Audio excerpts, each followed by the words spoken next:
열왕기상 1장 11절부터 27절의 말씀입니다. 번갈아가며 봉독하시고 마지막 절은 합독하도록 하겠습니다.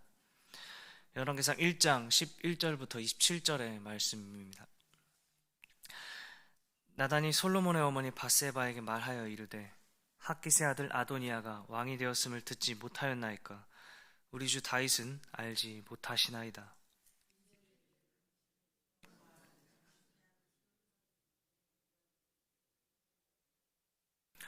당신은 다윗 왕 앞에 들어가서 아뢰기를 내 주 왕이여, 전에 왕이 여종에게 맹세하여 이르시기를 내 아들 솔로몬이 반드시 나를 이어 왕이 되어 내 왕위에 앉으리라 하지 아니하셨나이까?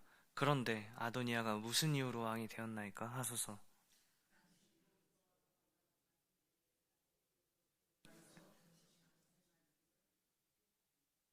밧세바가 이에 침실에 들어가 왕에게 이르니 왕이 심히 늙었으므로 수냄 여자 아비삭이 시종 들었더라.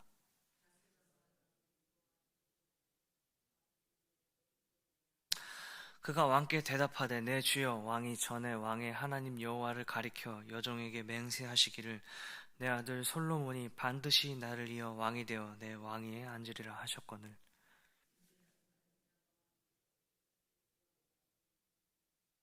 그가 수수와 살찐 송아지와 양을 많이 잡고 왕의 모든 아들과 제사장 아비아달과 군사령관 요압을 청하였으나 왕의 종 솔로몬은 청하지 아니하였나이다.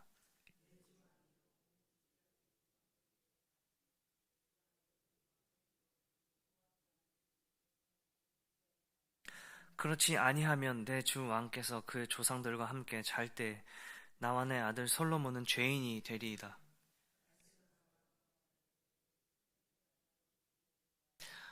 어떤 사람이 왕께 말하여 이르되 선지자 나단이 여기 있나이다 하니 그가 왕 앞에 들어와서 얼굴을 땅에 대고 왕께 절하고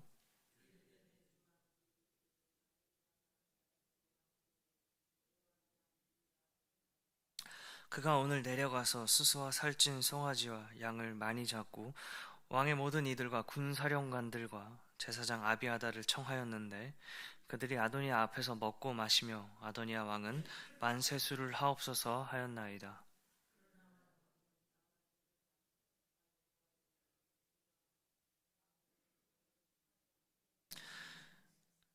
이것이 내 주 왕께서 정하신 일이니까.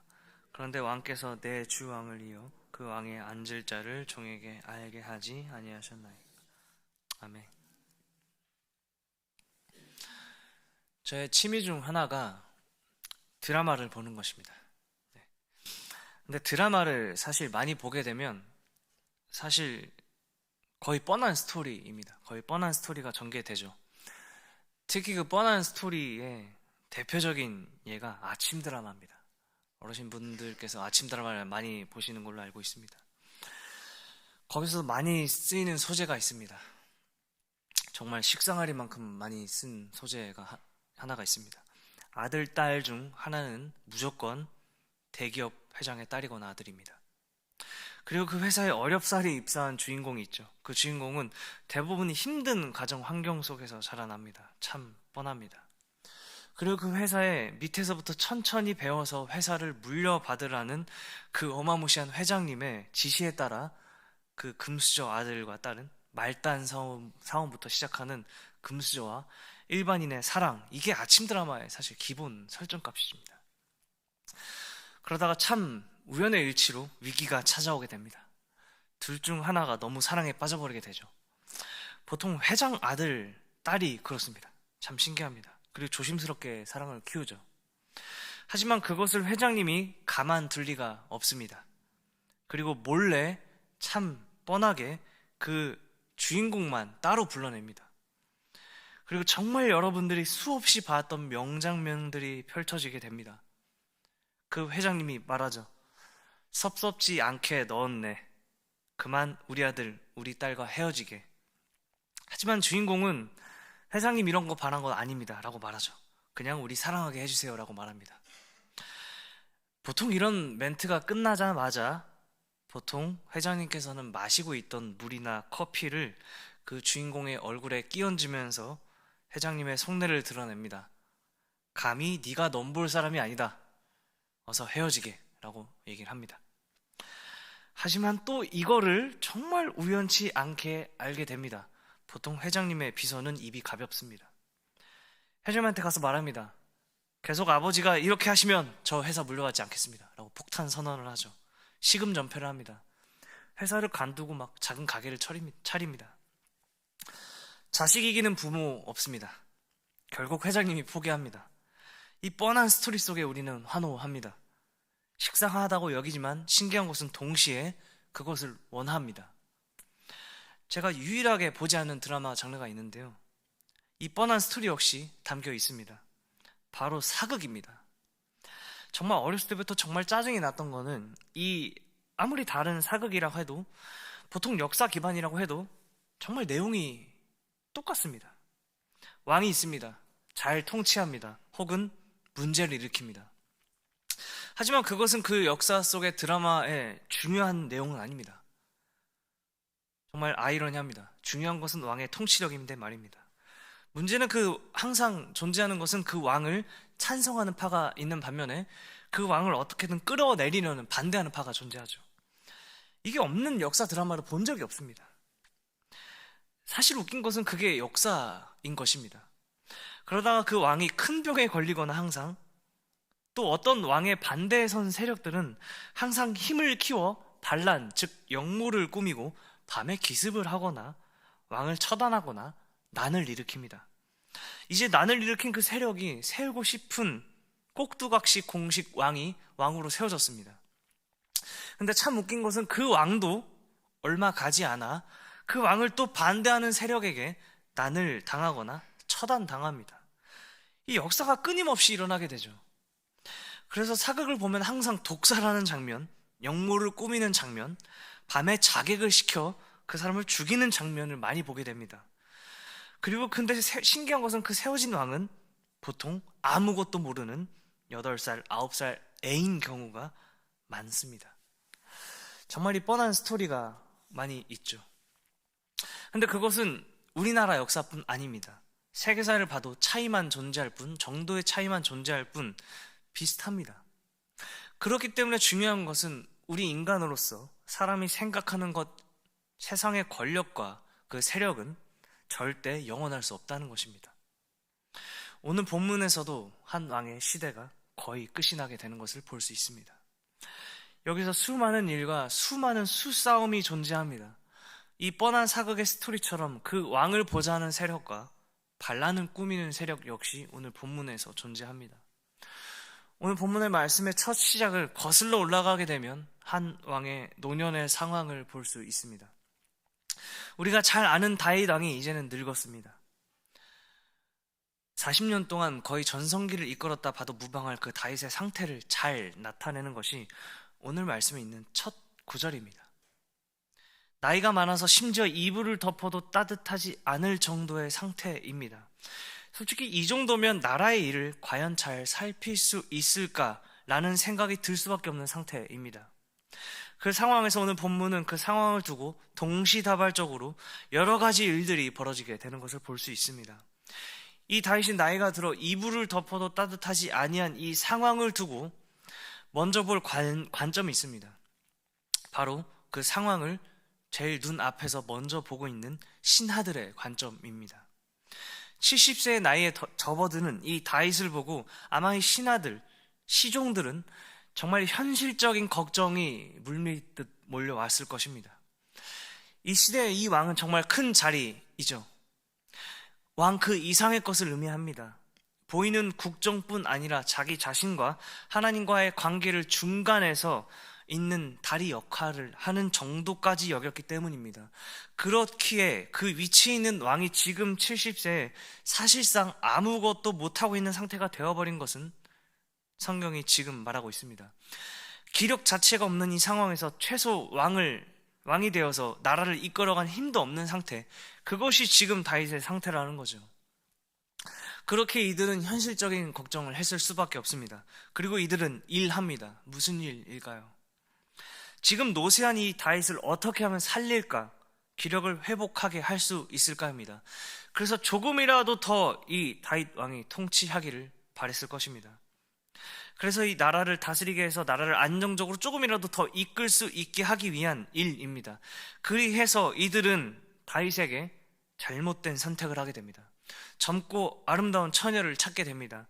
그리고 꽤나 이스라엘 사방 영토의 그 여인을 구하는 중이라는 말씀을 통해 이들은 수소문까지 해가면서 급박하게 전개하며 일을 했습니다. 그리고 찾게 되죠. 수넴 여인 아비삭이라는 여인을 찾아 왕에게 보내게 됩니다. 그리고 이들이 기대한 일이 일어나야 됩니다. 하지만 그렇지 못하게 됩니다. 동침하지 못했다라고 성경은 증명하고 있습니다. 이 육체적인 관계를 통해서라도 기력, 힘을 회복했으면 좋겠는 이들의 마음은 처참히 무너집니다.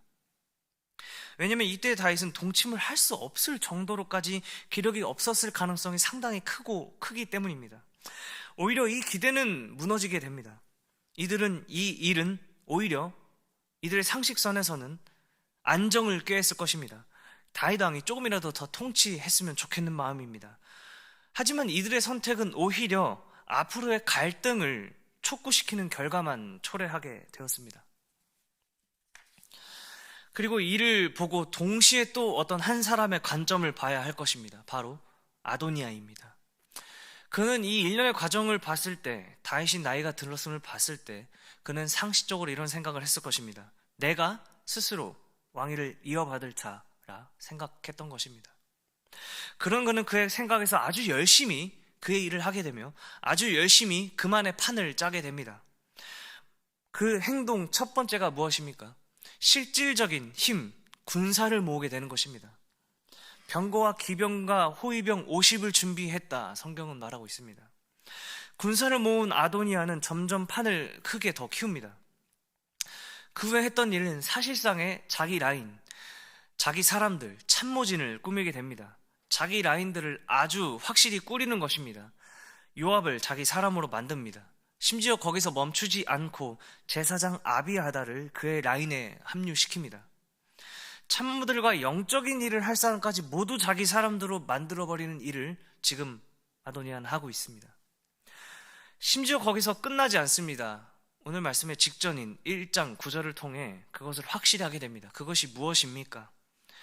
바로 자축 파티를 연 것입니다. 자기 라인들의 자기 사람들을 아주 끌어모아 자축함으로 확실히 자기 시대가 조만간 열릴 것임을 그 자리를 통해 눈도장을 찍기 위한 것입니다. 이 모든 단계에 걸쳐 아도니아는 철저한 계획 속에서 자기가 생각한 판을 꾸리며 자신의 시나리오대로 단 하나의 오점이 없이 흘러가는 것을 말씀을 통해 볼 수 있습니다. 적어도 이때까지는 말입니다. 그리고 적어도 그들 라인의 입장에서 말입니다.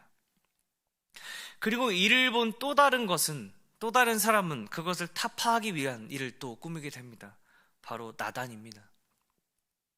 나단은 이 상황을 보고 그만의 판을 또 꾸리게 됩니다.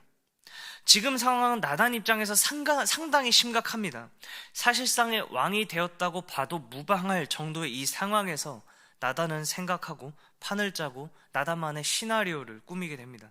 그리고 그 계획을 실행시키죠. 그 계획의 첫 번째는 무엇입니까? 첫 행동은 무엇입니까? 바로 자신이 생각했던 그 시나리오를 실행시켜줄 사람, 밧세바라는 것입니다. 밧세바에게 가게 됩니다. 그리고 다윗을 만나고 어떻게 해야 될지까지 말하게 됩니다. 다윗은 모르고 있지 않느냐? 지금 서둘러야 한다. 솔로몬이 뒤를 이을 계승자라는 것을 약속하지 않았냐는 언약을 상기시킵니다. 그리고 본격적으로 판을 짜죠. 현실적인 위기감이 있었기 때문입니다. 지금 저대로 얼마 지나지 않으면 정말 왕이 되어버리면 그를 거부해버린 자신들, 포함한 다윗의 주변인들, 그리고 다윗의 지지자들, 그리고 솔로몬의 주변인 모두가 위험해지는 것이 불보듯 뻔했기 때문입니다. 그리고 그 지지자들을 모두 거부한 이들은 그 책임이 분명히 돌아올 것이기 때문이고, 아도니아는 분명 그 자축하는 자리에 그 거부자들을 초대하지 않았습니다. 그 말은 아도니아는 지금 솔로몬의 뒤를 이을 어떠한 그들의 생각과 계획을 어느 정도 알고 있었을 것이라는 것입니다. 여기서 나단은 개인적으로 정확히 어떤 이유에서인지는 밝혀지지 않았으나 친분이던, 솔로몬에게 관심이 많던, 그의 지혜와 그의 능력에 관심이 있어서 솔로몬을 봐왔던 간에, 하지만 나단에게 있어서 확실한 것이 있습니다. 지금 이 나단은 솔로몬이 왕이 되어야 된다는 것이 하나님의 약속, 하나님의 뜻, 언약이라는 것을 적어도 알았던 사람입니다. 그분의 뜻을 전하는 자로서 지금 그분의 뜻이 무엇인지 생각했던 사람입니다. 그리고 그의 판에 들어가게 된 첫 번째 사람이 있습니다. 바로 아까 말씀드렸던 밧세바입니다. 밧세바 역시 엄청난 위기감, 경각심을 느꼈을 것입니다. 거의 그것은 사실 위기감에 가까울 정도입니다. 그래서 나단이 판을 짠 계획보다 어떻게 보면 다윗에게 더 크게 어필하고 간절하게 간청하게 됩니다. 17절의 말씀을 통해 개인적으로 약속했을 그것을 꺼내어 밝힙니다. 그리고 지금 일어나는 그 심각한 상황에 대해 나단이 판을 짠 대로 그에게 잘 설명합니다. 그리고 간청합니다. 그리고 그것을 통해 그에게 결단 내리기를 간청하죠.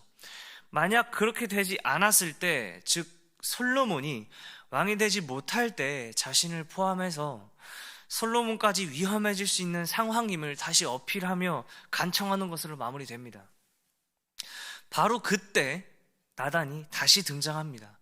다시 그 판을 짠 대로 아주 잘 흘러가고 있습니다. 아주 좋은 타이밍에, 계획된 타이밍에 딱 등장합니다. 다윗이 개인적인 어떠한 논리적인 생각을 할 틈을 주지 않을 정도의 치밀한 타이밍 속에서 나단은 다시 다윗에게 가게 됩니다. 그리고 다시 한번 지금 벌어지는 자축 파티에 대해 보고합니다.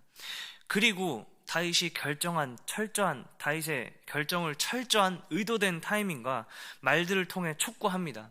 이러한 나단의 시나리오와 나단이 짠 판이 결국 일어나는 것처럼 보일 수 있습니다. 이렇게 긴박한 여러 가지 상황, 여러 가지 일, 여러 가지 판, 여러 가지 시나리오가 오늘 이 짧은 본문을 통해 동시다발적으로 일어나게 되는 것을 볼 수 있습니다. 이런 오늘 말씀에서의 그의 시종들과 그의 생각과 그의 일들이 존재했습니다. 아도니아의 생각과 그가 버리고 꾸민 일들이 있습니다. 그리고 그것을 본 나단이 생각했던 일, 움직였던 일, 계획들이 있었습니다. 그것을 듣고 똑같이 따랐던 밧세바의 입장도 있었습니다. 밧세바의 일도 있었습니다. 이 모든 것이 혼란스럽고 정말 중차대한 시기에 일어나게 됐다는 것입니다. 이 여러 가지 일들이 있었던 것 가운데 정말 중요한 열쇠를 이들 가운데 누가 쥐고 있었을까요? 사실 없습니다. 이들 중에는 말입니다.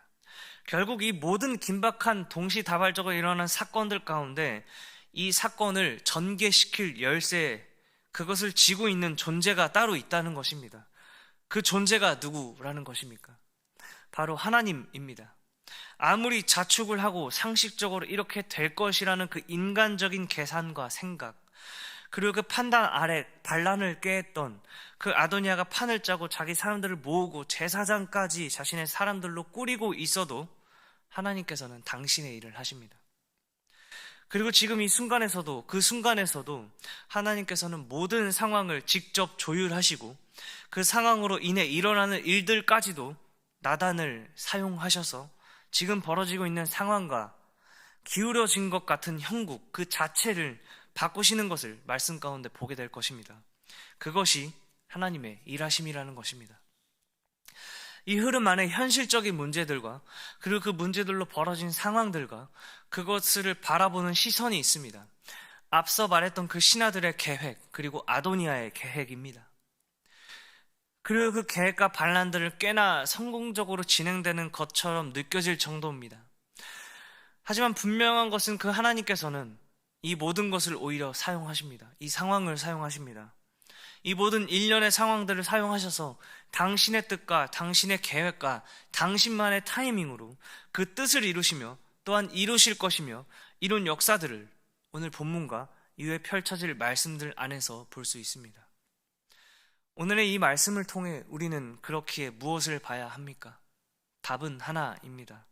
지금 우리의 상황에 잠식되거나 내 생각과 내 판단 아래에 무엇을 해보겠다는 것, 솔직히 그렇게 갈 수 있는 것이 우리의 한계일 수도 있습니다. 하지만 설령 그렇게 된다 하더라도 내 일인 것처럼 행동하고 계획할지라도 그것마저도 당신의 계획 아래에 두시며 우리를 지키시고 당신의 뜻으로 이루실 하나님을 우리가 바라보아야 할 줄로 믿습니다. 문제들과 상황들과 우리의 힘겨움만을 보고 그것을 타파하기 위해 어떠한 선택을 하라고, 그것을 빨리 해결하라고 계속 사단은 속삭일 것입니다. 그것을 통해 하나님을 보지 못하기 때문입니다. 이 백성들과 아도니아처럼 말입니다. 하지만 우리가 봐야 할 것은 하나님의 계획이 그것들을 단숨에 바꾸시는 것임을, 또한 하나님께서 내 인생 가운데 역사하신다는 것을, 그리고 우리를 지키시며 보호하시며 지금도 내 안에 살아 계심을 고백하며 나아가야 할 것입니다.